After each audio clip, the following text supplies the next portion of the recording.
Okay. So put the new ignition pack on.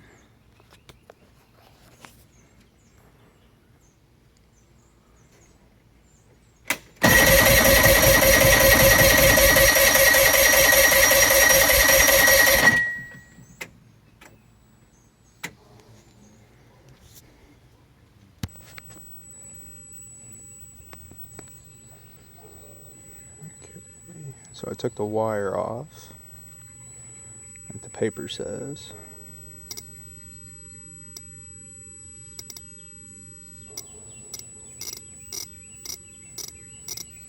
You can hear it fire each time.